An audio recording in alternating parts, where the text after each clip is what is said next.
Anne Mulaire is an award-winning fashion brand founded by Red River Métis designer Andréanne Mulaire Dandeneau. This woman-led brand blends ethical manufacturing, inclusivity, and Indigenous teachings, setting new standards for sustainable fashion in Canada.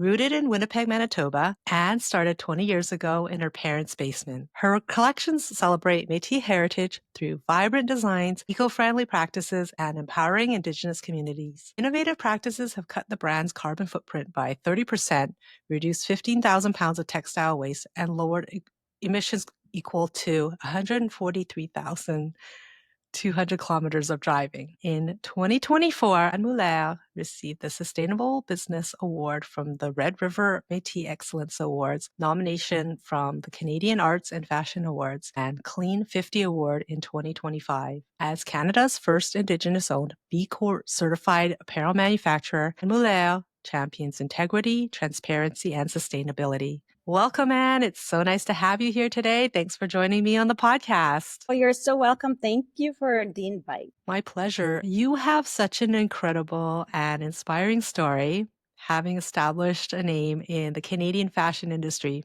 I felt I needed to talk to you and have you share your story with our listeners. Oh, that's awesome. I love to share it. I don't always have the opportunity, so I really appreciate the time that you're taking aside for me. Great. So let's start at the beginning. What inspired you to launch Anne Mulaire? And was there a specific moment or experience that sparked the idea? Yeah, well, I always loved creating with my hands. So the real spark came from wanting to see fashion that reflected who I was, my Métis roots, my respect for the earth, my belief that clothes should be made with care and intentions. That from a long time ago, I was always very mindful about the planet.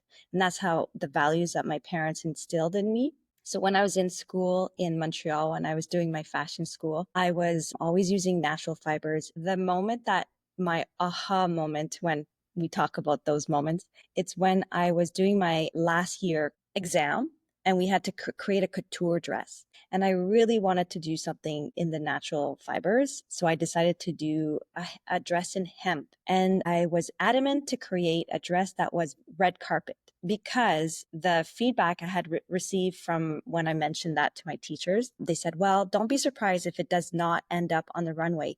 And if you had your dress on the runway, you had extra points. So it's almost like you had to have it on the runway.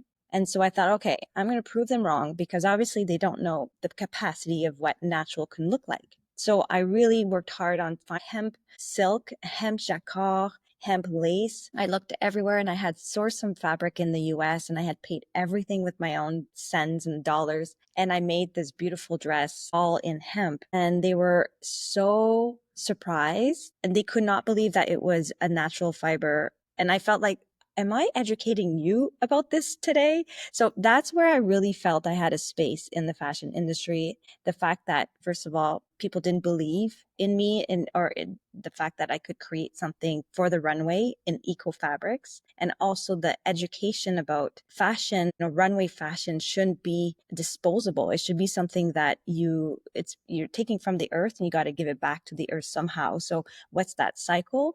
And that mini education. So all this to say, that was the big spark. But it also, if I fast forward a little bit, so I started my company in my parents' basement. And what I also noticed was, I remember a moment where my dad we were collaborating together and I had showed up in the morning and he was still in his house coat, no coffee in hand, and painting on our dresses that we had collaborated. And I had really thought through at that moment, I'm like, you know what? We are creating something special. This is not just clothing we're doing, but we're really creating something meaningful together. And that was the path. That's like the big decisions on everything that I put behind the company, and the mindfulness about that decisions that I put into the company comes from those moments. Your Métis heritage and family history play such an important role in your brand's story.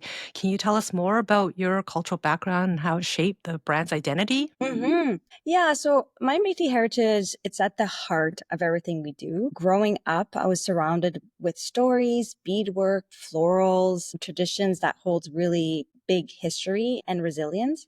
And so I was really honored that I was able to create clothing that tells a story. And that's huge for me. The one question my parents asked me before starting my company, they said, "What kind of designer do you want to be? What kind of business owner do you want to be?" Because at that point, I thought I was just going to be an artist and create clothing. But they said, "No, you're going to become an entrepreneur by doing what you love to do." So what kind of entrepreneur? What kind of designer? What story are you going to tell? That really made me think about who I am and where I came from.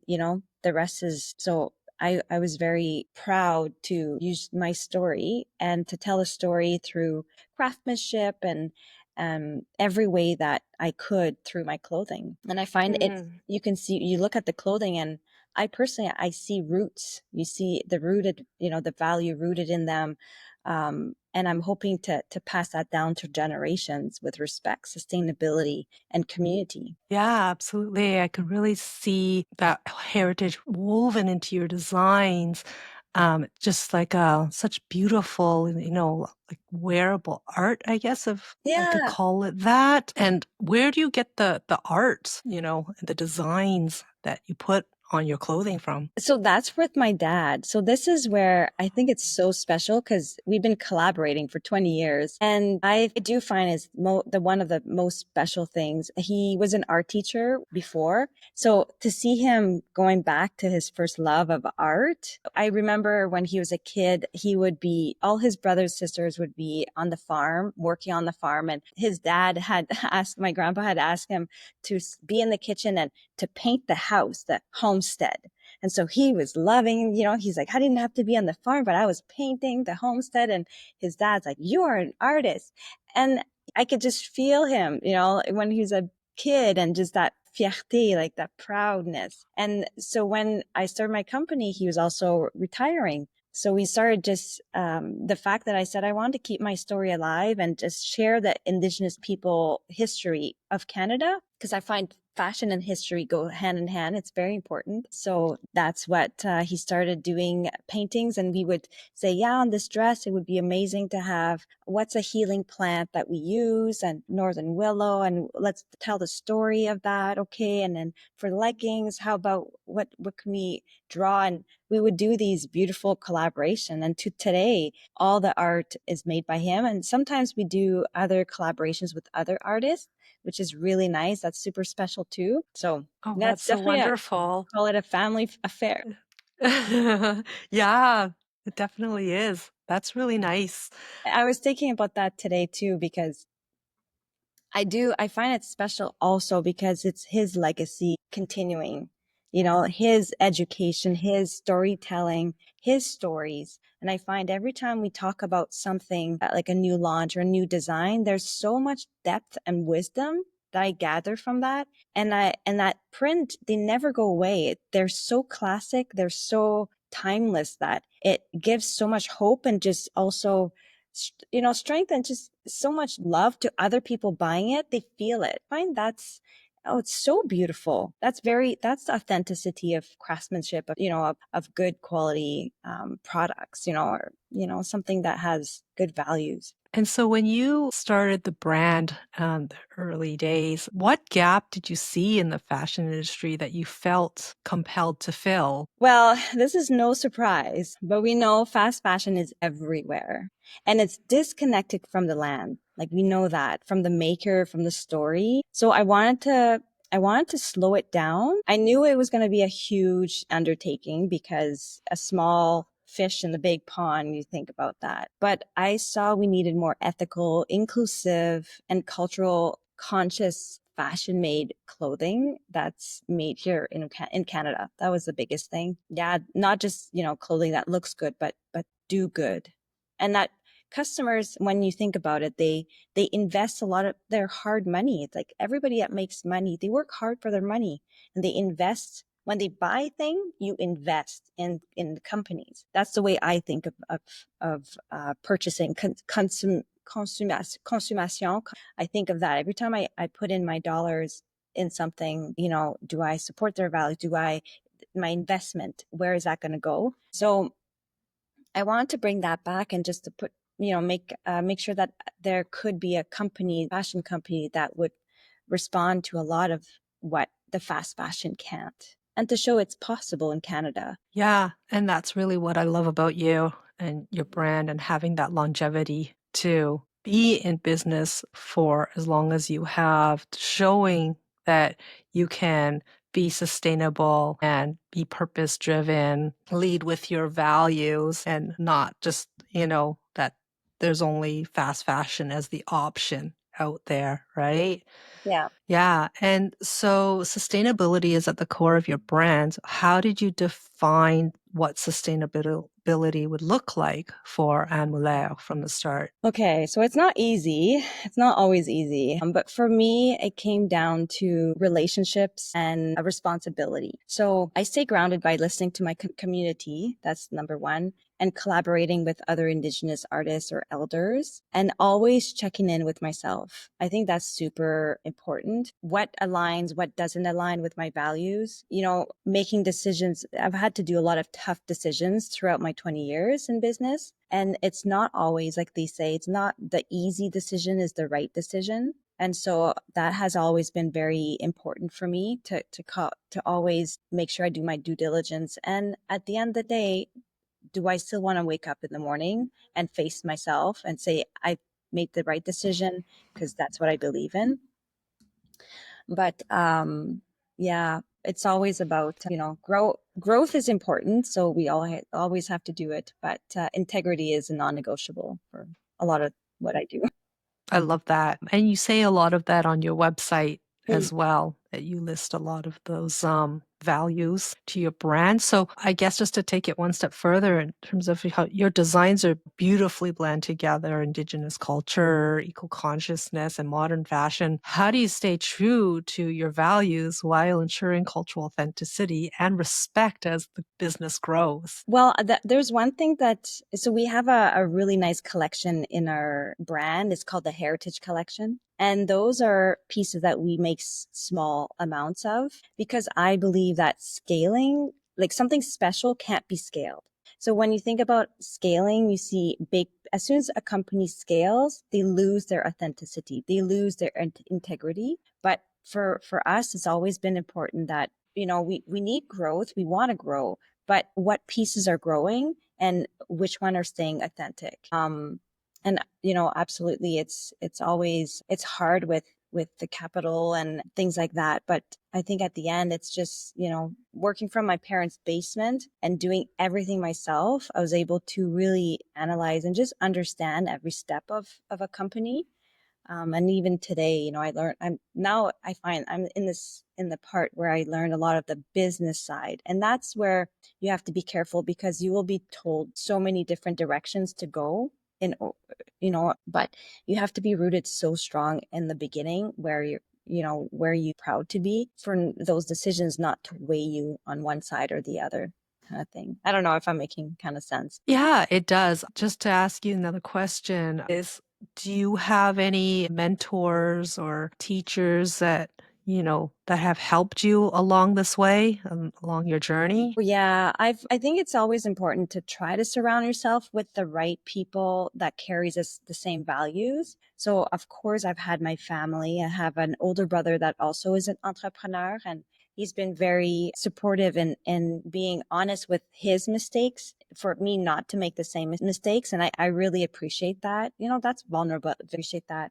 And just to have other business owners that I really value what they do, and just having their feedback on things. I think that's important. You can't do it alone. And there's so much that you don't know. And so I always say, educate, educate, educate. Let's talk about the behind the scenes. What were some of the biggest challenges you faced in the early stages of the brand? Well, definitely the time I was told that offshore production should be the thing I should head to, because I should cut my costs and then go offshore. The fact that I had the triple threat, which is Métis owned, Métis design, made in Canada, and sustainability, I should just only pick one. So those are all things that definitely was very hard to swallow, and just to acknowledge, because yes, those were the things that I was really believing in. And are very hard to grow a company where profits are not huge, right? When you make in Canada, you don't get the same profit as when you do overseas. When you have an Indigenous story where not at the beginning in 2005, not a lot of people were very positive about the fact that I was, telling my Indigenous story. And so it was not super popular, but you navigate through those times and again makes what really what's really important is to stay rooted, because the reason I'm still in business today is because I stayed rooted in what I really believed, and nobody can take that away. It is my story, and it makes me who I am, and it makes me also the different than other companies. So I think that's very important, because even today it's about, well, why are you special? Like, how can you make yourself special? Because customers they don't want the same thing. They want the authenticity. They want the real of a company and their story. They're attracted to storytelling, to different companies and their different stories. So yeah, it made me who I am differently from other competitors, and something that could not be replicated by just copying. Yeah, and so it sounds like you have really stayed true to yourself as a designer, as a brand. Being B Corp certified too is an amazing achievement, right? Because I know that's not easy, the whole process to be certified. Like, have you ever faced any pressures to compromise your values in order to grow, and how did you navigate that? Well, again, definitely the pressure with the fast fashion, the consommation. So a great example is when Black Friday comes along. It's like, how do you compete with all the brands doing so many amazing deals? And at the end, you have to, and this is where, my mentors have always told me, stay true to who you are. Don't give in just because you feel like you have to, because then you'll just be a part of what they're doing. You're not going to be you're not going to be your unique self. So, it's about being creative. And when you are a minority in so many aspects, you start to be very creative and think outside the box and find unique ways to look different. So that's what I think I believe that we've been like so good at doing that, because from the beginning, it's called resilience. It's like going through so many obstacles and trying to say, how do I get out of it? And then you find another way to pivot. You find another way to pivot. It's almost to the point where we're expert in pivoting because we've gone through so many obstacles. And so it's always, and I'm sure we're going to go through more obstacles, but it's always going to be, okay, what is the right way versus what's the right thing to do in this moment, and how do we stay also true to our values and to what the brand means to a lot of people and to us. And so, but to go back to the B Corp, that was huge for us because it finally, like, it validated everything that we've been working towards: social responsibility, environmental standards, ethical practices. But, to be honest, like one of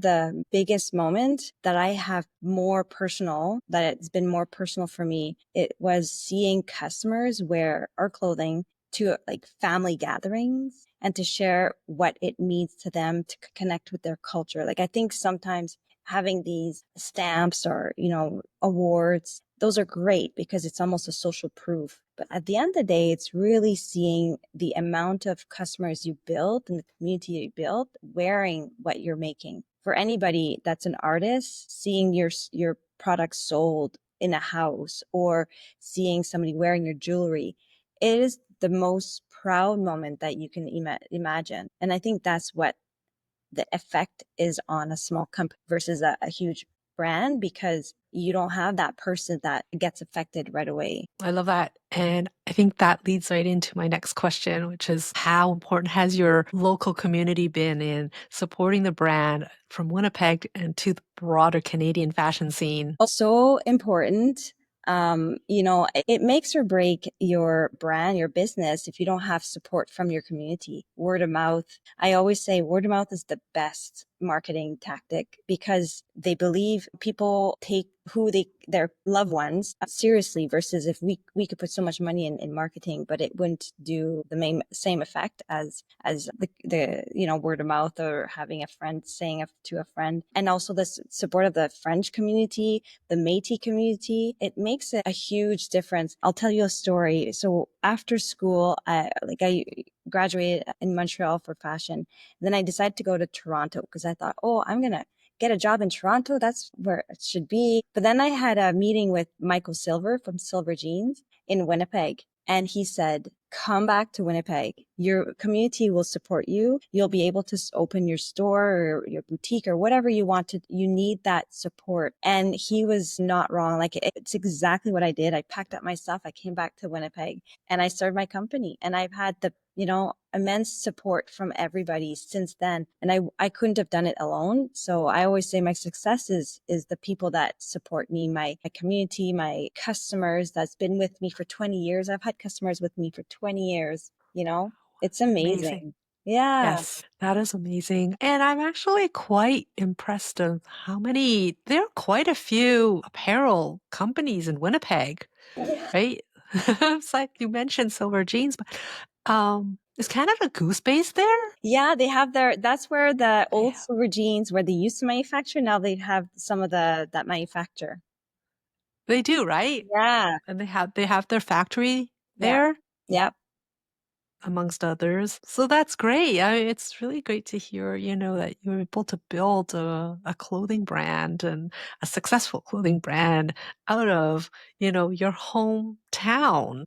Yeah. I mean, that must feel great, to be able to do what you love Oh, in the city that yeah. you grew up in. Yeah, as much as, entrepreneurship it's not easy, but that's the beauty of, believing in your product, and the fact that I get to wake up every day and I know I'm making a difference because I have, how many people I've employed in Winnipeg, and the fact that they love working here. They feel like a family. I love that feeling, coming in and hearing them laugh. It's one of the best sounds. And, the fact that I'm able to share a lot of my knowledge and also my values to a lot of customers that wanted to transition in sustainability, but didn't know how or what. And I find our education has really helped them, even with our return to nature programs, the fact that they can bring it back, get repaired, and, all that.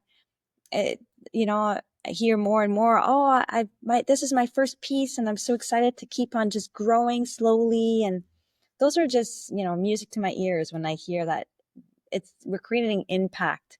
And that's another thing that when I started the company, I had made myself, I knew I wanted to create a change. That was the number one. I wanted to reduce the waste in the industry, in the fashion industry. I had done some courses at the University of Manitoba in human ecology. So I had done a lot of case studies about the child labor, the behind the scene, before actually I did my fashion industry at fashion school. So I knew the behind the scene more, and the waste and the fabrics.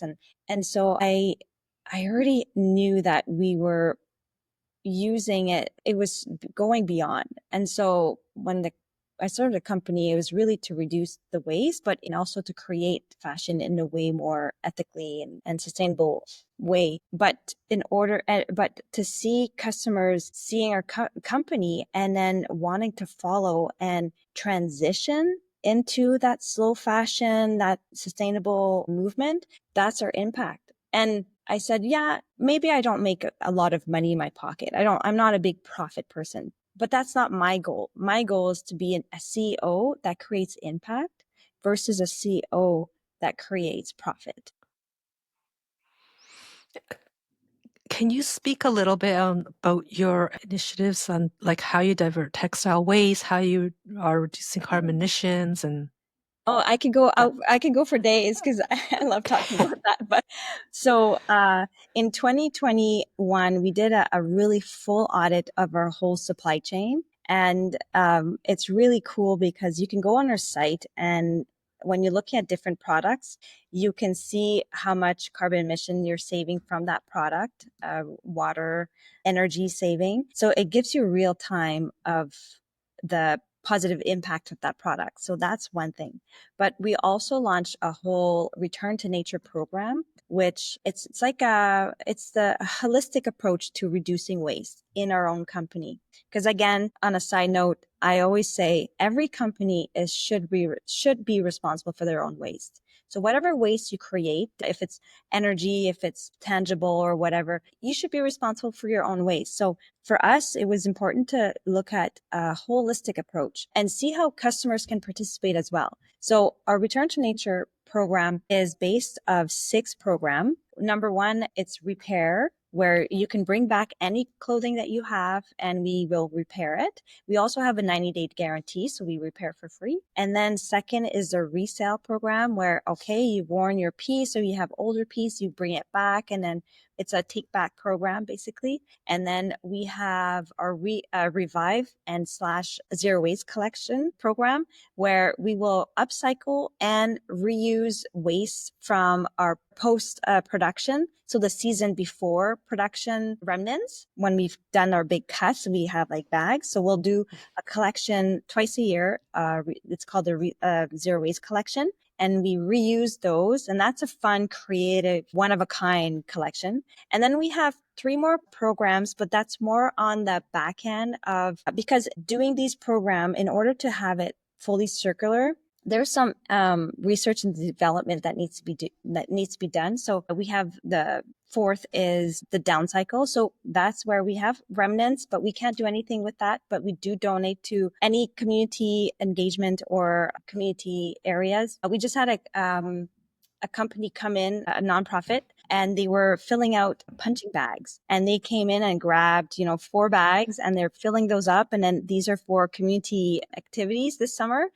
And so amazing, cool project that we get to hear about. And then we also have our down cycle, which is where we have the down cycle and the recycle, and we have Fiber Lab. So Fiber Lab is our team that does all the research and development for new fibers.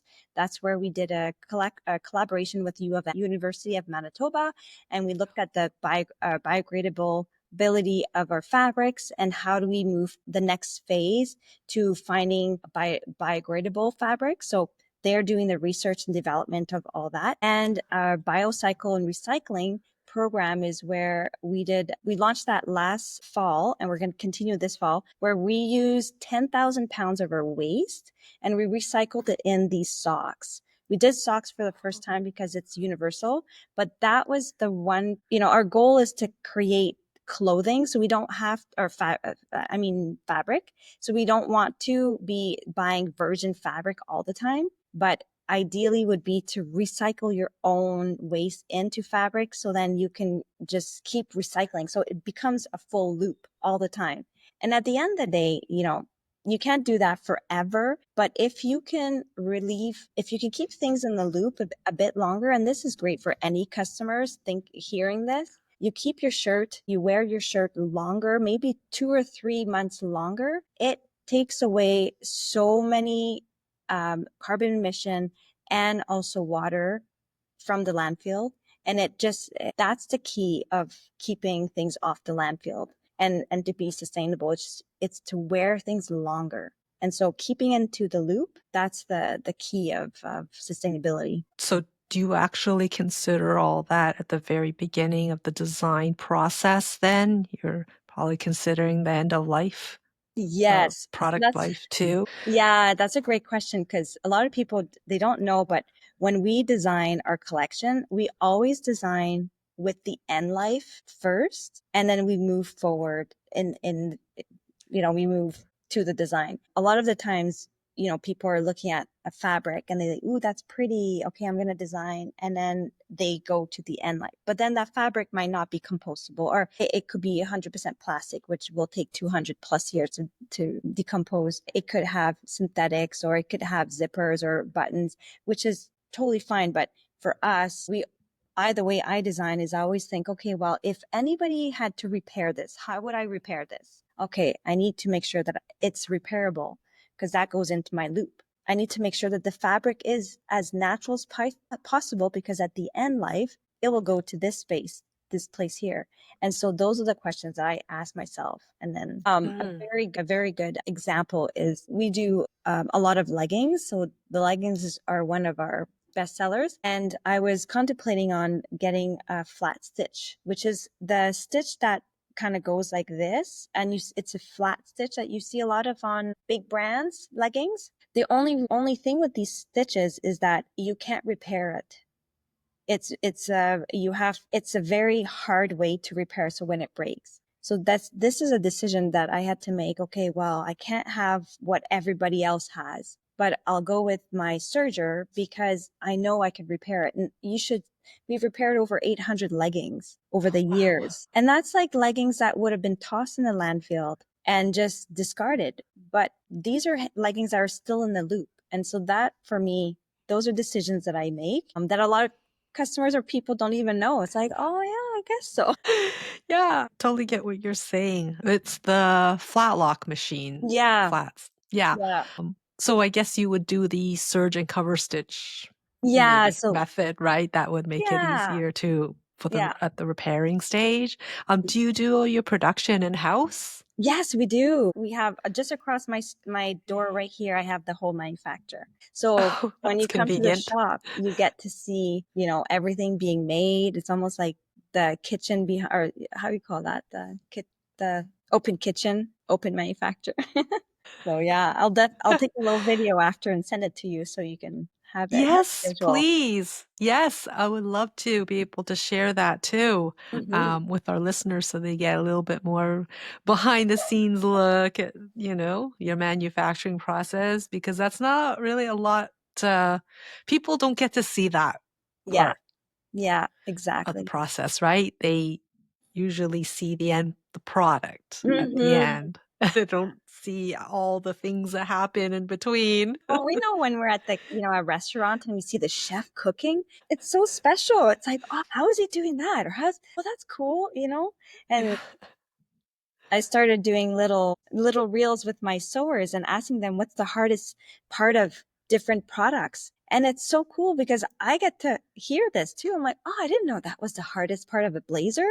What's the hardest parts of this dress? And then they tell me, it's kind of cool knowledge. So, what's next for Anne Mulaire? Are there any upcoming projects, collections, or partnerships that you're excited about? Yeah, well, we're going to continue to grow, expand the circular program, the take back and the repair, and then also try to do more recycled textile to textile recycling. But we're also working on opening a boutique in Banff, which is a dream. I'm still working hard on that, but that's going to be something that we can really bring made to Canada, Indigenous owned in Banff. So I think customers will, and for all international, that's the way I see international people coming through, to see the thing real, what's real about Canada. I think that would be really nice. Mhm. Yeah, and then just to continue to do some really nice collaboration with Métis artisans, but those are the big things. And you are mostly D2C right now. You Yeah. sell off your website. Hmm. You do wholesale and do you Yeah, we stock don't. anywhere? Yeah, we Other don't do a lot of retailers? wholesale. We used to in 2008. I had a lot of stores and I had to pivot because of the market crashed. And so that was one of my pivots. And then we went just direct to consumer, which again was easier for us because we didn't have to use as much fabric. I could create smaller runs and answer demands on, when they came versus when I was doing wholesale. It was just a lot right off the bat. And if they didn't pay on time. Like it was just a lot of management. But we're looking at maybe opening again the wholesale department next year and just having selective things. I think it's Yeah. important to try to get Canadian made t-shirts. I find like again, I know where t-shirts they have to be a certain price point,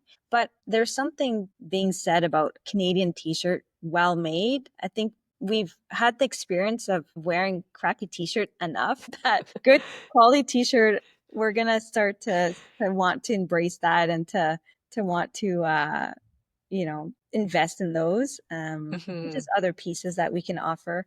That would be good. If you could give advice to a young entrepreneur, fashion designer, what would it be? Thinking about everything I went through, I would say starting with your why. So know what you stand for before you launch anything. I believe it's going to guide you with every decision that you have to make. But also don't wait till everything's perfect to launch. Like, just start something, and then learn as you go, but always surround yourself with people that share the same values and the same visions. And I believe that's how you build something that lasts. And just, I guess, on reflecting back over the last 20 years of, building the brand, how has it changed you as a person? Yeah. Well, I'm definitely more patient now, but it has opened my eyes to seeing what's happening more outside. The beginning, you're very inwards and you're very focused, but I was able to just open my eyes and seeing more what is happening around me, and letting faith kind of just do its thing. Are you able to sort of step back a little bit more and be able to sort of look at things kind of on a broader view, macro level than a very micro level? Because I think when, starting out as a new designer, you got your hands in like everything, right? And having to do Yeah. everything. Yeah, no, you're right. If I think about, physically in term of my workload, I think another very important thing is finding the right people for the right jobs. The resource, a lot of companies will say resource or HR is always, it's a lot of work, but it's very important. And take your time sometime. It's okay to take your time for that, but having the right team allows me to step back and just to work more on the company versus in the company. And that's something I've learned too over the years of you're working so much in the company. If you do that too much, then you start not to see what is happening because you're so focused on one thing. And also just the importance for any entrepreneur is to really take at least, if possible, I try to do that is a me day or a weekend every season, because there's a reason why there's seasons. Things change, and it's also your as a person also change, and in order to refresh, to be the best self for the company, because you're there. If you're not your best self, then everybody else is suffering around you. So it's important to be your best self around your company, around your employees, and to take time for yourself, because that's the number one thing is you become a workaholic. It's so easy, right? So, and balance is very hard. A lot of people will say, "Oh, I try to balance it. I've been working on balance for 20 years." But, being able to put a few things like hiring the right people, and if sometimes it doesn't work out, it doesn't work out, but your goal is always to hire the right people. And when you have strong core values and you hire and you fire with those in mind, you'll get the right people. That's great advice. Where can people find you if they want to get in touch with you? Well, they can find me on the website. They can send an email there or through our Instagram. We have Facebook, we have LinkedIn, we have a YouTube channel too. So yeah, if they just search Anne Mulaire, or I guess we could put that in the caption. Yes, we will put all your Or in contact Winnipeg too. info. They want to come and check out the boutique in Winnipeg. It's a really nice experience. Okay. Yeah. Yeah. Sorry, I didn't. I maybe forgot to say we have the boutique connected to Anne Mulaire. I'll take a video for you too, so you can see to the manufacturer. Oh, okay. Oh, it's connected to the manufacturing facility. So you have like a design Yeah. So we have. studio and a factory and then a store. Yeah. Okay. Yeah. Sorry. Yes, please send us the video of that, or if that Yeah. is it on your website or Yeah. social media You have somewhere? the location. It says the boutique, a little picture of the Yes. boutique, but I'll send you a video of the manufacturer and then going through the boutique. And Okay. Yes, and I will add that to the Reels highlight yeah. when I post it because I'm sure people would wanna love to see it. Yeah. I would love to see it. That's Next best thing to flying to awesome. Winnipeg, right? Yeah. Yeah. Cool. Thank you You are so welcome. for sharing your story with us. It's been so inspiring to hear how you've built a brand rooted in heritage, sustainability, and purpose. You are so well. Thank you so much for the time, like the space that you let me blab. My pleasure. And for anyone listening, you can learn more about Anne Mulaire and explore the collections at annemulaire.ca, at your website. Yeah. And thank you again for joining us today.